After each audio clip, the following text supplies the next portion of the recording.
Hi and welcome back. In this tutorial we will create the workflow explained in the previous video. I'm going to start by adding a new workflow.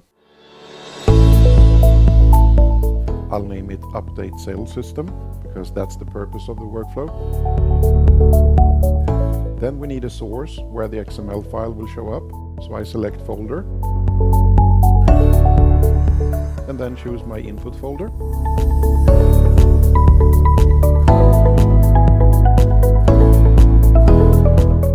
As we now can see, a source is added.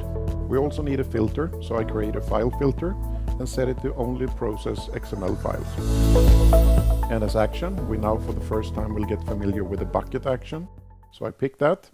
As value for the first bucket, I will now use, for you maybe, a new macro called file content. File content will read the content of the file. It makes sense, right? So in our case, we have an XML file that looks like this. And we want to put all the content in a bucket that I'll, for this purpose, name FC for file content. You may name your bucket anything you like. The bucket key is the name of the bucket. So in my case, if I would like to use my FC bucket, the macro for that would be %bucket FC percentage inside the brackets. So now I just have to set the bucket key to FC. I know that I will need a couple of more buckets, so let's add another row. We now know that the FC bucket contains the whole XML. I want to pick some content from the file. I'm not interested in everything. I want the order number XML tag and later also the tag for status flag.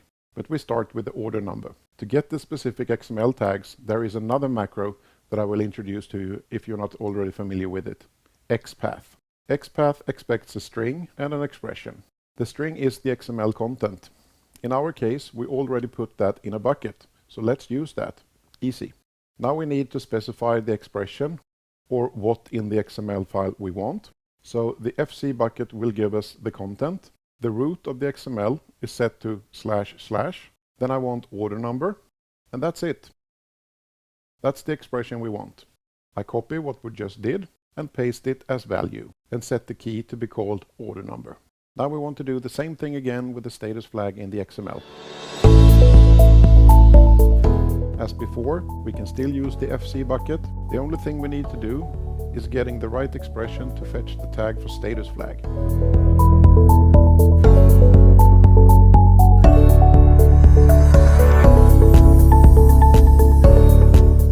Once again, copy and paste and set the key to status flag. Now the action is set up to get the proper values from the XML file.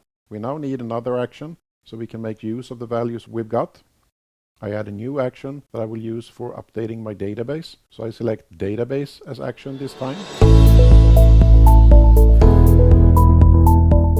Then I need to specify the database type, address and account to use. While I'm entering the address and account, you will see in the bottom of the window that the action is trying to connect to the database server. A nice feature, so I know that there is a connection. Finally, I add the query that I want to use. Note that I have used bucket status flag and bucket order number in the query. That is the values we got from the previous bucket action and will be replaced with the proper values from the XML file when the workflow is running. All that is left is to add transitions using connectors.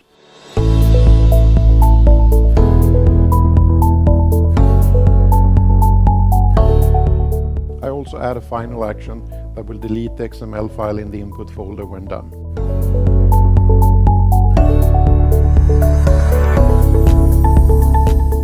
I'll start the workflow.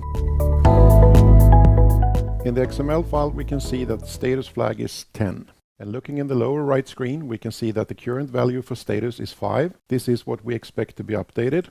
I'll drop the XML file in the input folder. The file disappears, which means that the workflow has handled it. And we can now see in the lower right screen that the status now has been updated to 10. That's it for now. Thanks for watching.